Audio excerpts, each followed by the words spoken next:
हाँ तो आ गए आप लोग देवी और सज्जनों। आज के इस वीडियो में मैं राजा मिश्रा आपको बताने जा रहा हूं मकर राशि के बारे में। ये केतु का अभी से लेकर के 29 मई 2025 तक आपके लिए मकर राशि वाले क्या अच्छा रिजल्ट रहेगा, बुरे रिजल्ट के बारे में तो पहले भी कई बार बातचीत हो चुकी है हमारी, और आपने भी बहुत जगह बहुत सारे चैनलों पर में देखा होगा। लेकिन आज के इस वीडियो में मैं आपको बताने जा रहा हूं कि केतु का अच्छा रिजल्ट क्या होगा मकर राशि वाले जातक के लिए। केतु मकर राशि वालों के लिए कुंडली के नवम भाव में बैठा हुआ है। इसके प्रवेश को हमने समझ लिया, अब इसके फल को समझेंगे। तो आइए चर्चा को आरंभ करते हैं। तो हेलो, नमस्कार, आदाब, सलाम, सत श्री अकाल, केम छो, कस्से काय, केरो हाले के नाची, यहाँ सब कैसन वानी, हाउ आर यू, कैसे हैं आप लोग, केमो नाचो मनक्कम, खम्भा गणी हुकुम, केमती अच्छंती की खबोर, नमस्तुभ्यं, राधे राधे। देवी और सज्जनों, सबसे पहले इस बात को जान लेते हैं कि आप इस वीडियो को देख सकते हो या नहीं, आप इस वीडियो के देखने योग्य हो या नहीं, ये वीडियो आपके किसी काम की है या नहीं। अगर आपके पास में जन्म कुंडली है तो आपको उसमें चेक करना है कि अगर आपके कुंडली के प्रथम भाव में 10 लिखा हुआ है तो आपकी लग्न मकर हुई, और आप इस वीडियो को निश्चित तौर पे देख सकते हो क्योंकि आपकी लग्न मकर है।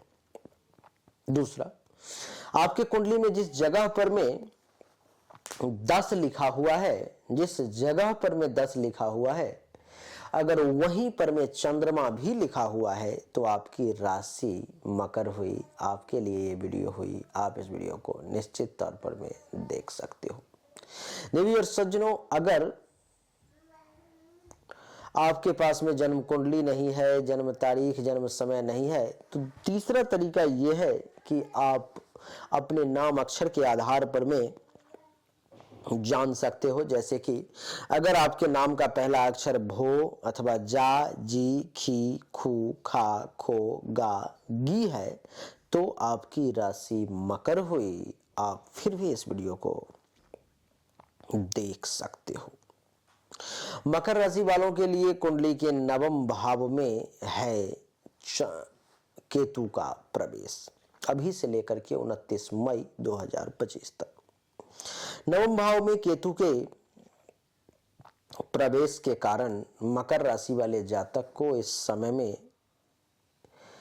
अभी से लेकर के 29 मई 2025 तक जल यात्रा वगैरह का अच्छा खासा योग बनेगा। ट्रैवलिंग वगैरह खूब करोगे आप, यात्राएं बहुत होंगी, खास करके जल यात्रा, पानी में घूमने का ज्यादा अवसर आपको प्राप्त होगा। विदेश से जो है सो धन के विशेष लाभ आपको मिलेंगे, विदेश से अच्छा खासा अवसर प्राप्त होगा।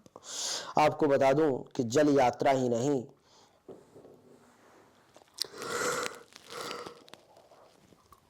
कुंडली के नवम भाव में बैठा हुआ केतु वायु यात्रा भी करवाएगा, यानी कि पानी के मार्ग से भी यात्रा करवाएगा, और हवा मार्ग से भी, यानी कि हवाई जहाज से, एरोप्लेन से भी यात्रा करवाएगा आपको।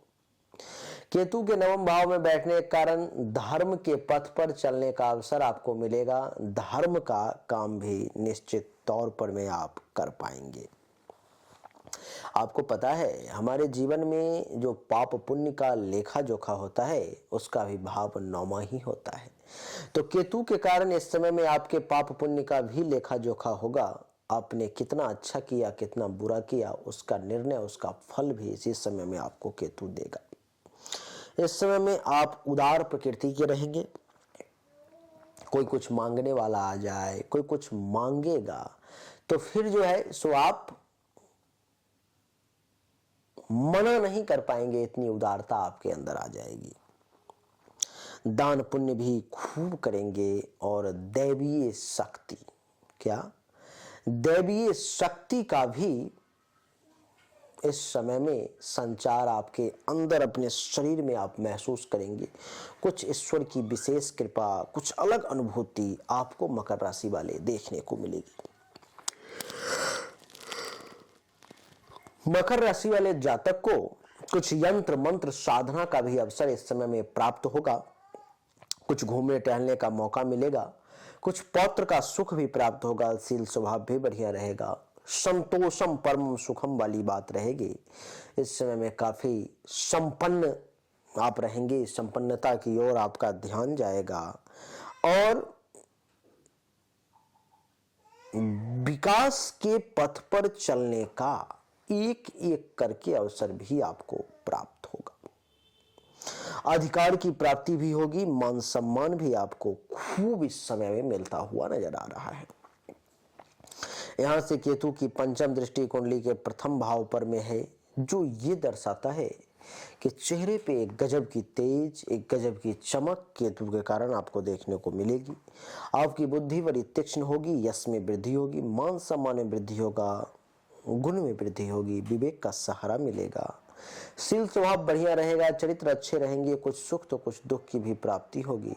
हो सकता है तो घर छोड़ करके आपको कहीं जाना भी पड़े। दिमाग सही डायरेक्शन में काम करेगा और स्वभाव भी आपका बढ़िया रहेगा। प्रतिष्ठा में भी 4 चांद लगने के योग हैं। निद्रा भी अच्छी आएगी। दादी से भी लाभ मिलेगा और अगर आप महिला हैं तो दादा से आपको फायदा होगा। यहां से सप्तम दृष्टि कुंडली के तीसरे भाव पर में जो ये दर्शाता है कि छोटे भाई बहन जूनियर से भी फायदे के योग हैं। आपकी अभिरुचि इस समय में खुल करके सामने आएगी। पराक्रम में वृद्धि होगी। साहस बड़ा मजबूत दिखाई देगा। अपने हाथों के बदौलत, ताकत की बदौलत कुछ करने का प्रयास करेंगे। नाक कान से संबंधित किसी प्रकार की अगर कोई समस्या है तो उससे राहत महसूस होगी। महत्वाकांक्षा की पूर्ति भी होगी। नौकरों का सुख भी आपको मिलेगा। कुछ सिग्नेचर वगैरह जो है सो बढ़िया कर पाएंगे। मित्रता इस समय में क्या होता है आपको पता चल सकता है। रहन सहन आपकी अच्छी रहेगी। धैर्य मजबूत रहेगा। आपको उद्योग की प्राप्ति होगी, यानी कि आपको जो है सो कोई छोटा मोटा फैक्ट्री आप शुरू कर सकते हैं, अथवा अगर आपका फैक्ट्री पहले से चल रहा है तो वो और बड़ा हो सकता है। आपके यश में वृद्धि होगी। माता पिता का सुख आपको मिलेगा। आपको बता दूं कि सर्दी, खांसी, जुकाम इस प्रकार की समस्या आपको कुछ परेशान कर सकती है। इसकी नवम दृष्टि कुंडली के पंचम भाव पर में है, जो ये दर्शा रहा है कि आपकी बुद्धि सही डायरेक्शन में काम करेगी। संतान का सुख भी आपको प्राप्त होगा। आपको विवेक का सहारा मिलेगा। देवताओं की भक्ति करने का अवसर भी आपको प्राप्त होगा। मशीन वगैरह के क्षेत्र में, मशीनरी क्षेत्र में, यांत्रिक क्षेत्र में आपकी बुद्धि बहुत सही डायरेक्शन में काम करेगी। विद्या की प्राप्ति होगी। शास्त्रों में निपुणता की प्राप्ति होगी। सट्टा, लॉटरी, जुआ, राजनीति, इस सब फील्ड में भी आप कमाल करेंगे। आपकी प्रतिभा इस समय में देखने को मिलेगी। आपकी जो वाक पटुता है, जो आप बोलते हैं, वो भी कमाल का होगा। साहित्य के क्षेत्र में भी आपकी इस समय में अभिरुचि और आपका टैलेंट देखने को मिलेगा। जो राइटर वर्ग है उन लोगों के लिए भी इस समय बढ़िया है। कुशलता देखने को मिलेगी। आप मंत्र यंत्र में भी कुछ शक्ति प्राप्त कर सकते हैं। संतान का भी ये समय अच्छा रहेगा। कोई अगर गर्भ धारण करना चाहती हैं तो वो भी निश्चित तौर पर में इस समय में कर सकती हैं, क्योंकि आपके गर्भ धारण का भी ये समय है। आपकी जानकारी के लिए बता दूं कि कुंडली के नवम भाव में बैठा हुआ ये केतु आपको धर्म के पथ पर भी ले जाएगा। कुछ तीर्थ यात्रा वगैरह भी करवाएगा। आपके यश में वृद्धि करवाएगा। ससुराल से भी कुछ लाभ दिलवाएगा। संत महात्मा, ऋषि मुनि, ब्राह्मण, आचार्य का आशीर्वाद भी दिलवाएगा। आपके पराक्रम में वृद्धि करेगा। माता के लिए थोड़ा सा विपरीत समय साबित हो सकता है।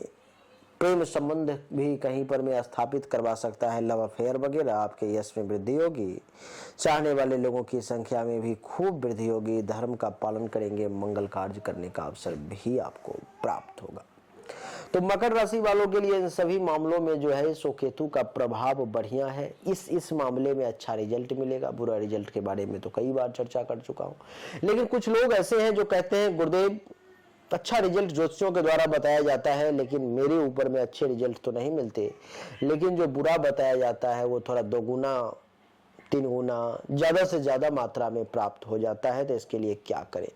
सबसे पहले आपको जरूरत है अपनी जन्म कुंडली और हस्तरेखा की जांच करवाने की। दुनिया में जिस किसी भी ज्योतिष पर में आपका भरोसा हो, आप समझते हो कि ये विद्वान है, तो आप उससे उस कुंडली की जांच करवाएं, हस्तरेखा की जांच करवाएं, अपने रेखा की क्या कहती है आपकी रेखा।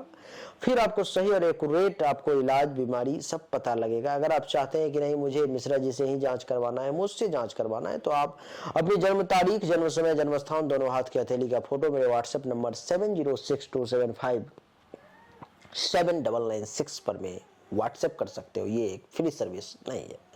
उम्मीद करता हूं कि आपको हमारा ये छोटा सा वीडियो पसंद आया होगा, अच्छा लगा होगा। अगर आपको पसंद आया, अच्छा लगा, तो इस वीडियो को लाइक करें, शेयर करें, चैनल को सब्सक्राइब करके इसके बेल आइकन के बटन को दबा दें। एक बार फिर से आप सभी का बहुत बहुत धन्यवाद। Thank you so much. जय हिंद, वंदे मातरम। बोलिए राधे राधे।